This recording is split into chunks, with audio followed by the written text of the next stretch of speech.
एकच मिनिट मला असं वाटतं मी थोडंसं काय हे प्रश्न संपणार नाही. यातला एकच सगळ्यात महत्त्वाचा भाग असा आहे की निवडणूक यादीमध्ये घोळ आहे.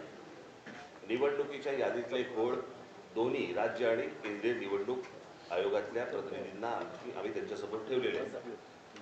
ते सुधारले पाहिजेत आणि ते सुधारून विरोधी पक्षाचं समाधान झालं पाहिजे, सत्ताधारी पक्षाचं समाधान झालं पाहिजे, कोणाचंही.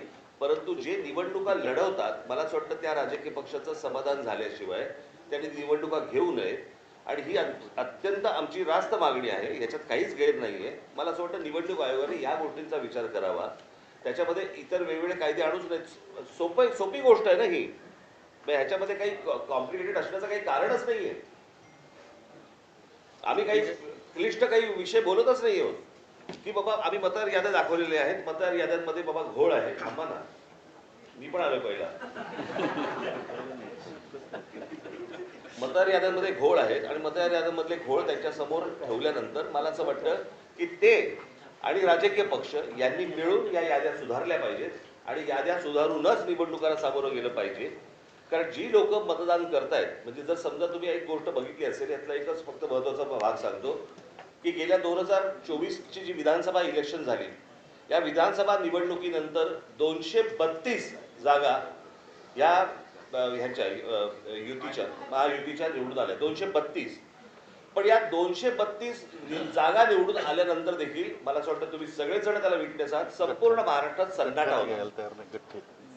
ज्या प्रकारचा जल्लोष महाराष्ट्रामध्ये व्हायला पाहिजे होता त्या प्रकारचा जल्लोष महाराष्ट्रामध्ये नव्हता. हे कसलं द्योतक आहे? सर्वांना धक्का बसला म्हणजे निवडून आलेल्यांना पण धक्का बसावा, पडलेल्यांना बसतोच, पण निवडून आलेल्यांना पण धक्का बसावा ही कोणती निवडणूक आहे? तर मला असं वाटतं की ह्या अतिशय सोपा विषय आहे. या सोप्या विषयामध्ये याद्या नीट कराव्यात आणि निवडणुकीला सामोरं जावं, एवढंच फक्त आमचं म्हणणं आहे. कारण हे काही प्रश्न थांबणार नाही.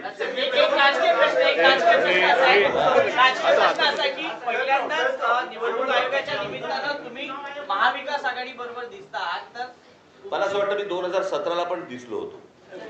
सर्वांनाच बोलवलं. प्रश्न असा की मी तुम्हाला एकच गोष्ट सांगतो. ते असेल किंवा नसेल तो विषय नाहीये. प्रश्न असा आहे की या सगळ्या याच्यामध्ये एक गोष्ट लक्षात घ्या, आता निवडणूक होणार कशी होणार हे महत्वाचं आहे.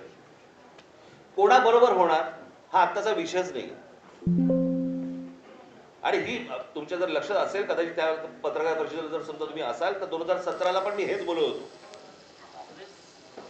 तेव्हा पण होती तेव्हा पण होती खरं तर याच्यामध्ये त्यावेळेला अजित पवार पण होते. त्यावेळेला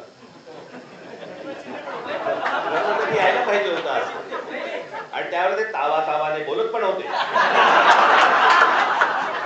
ते सांगत पण होते.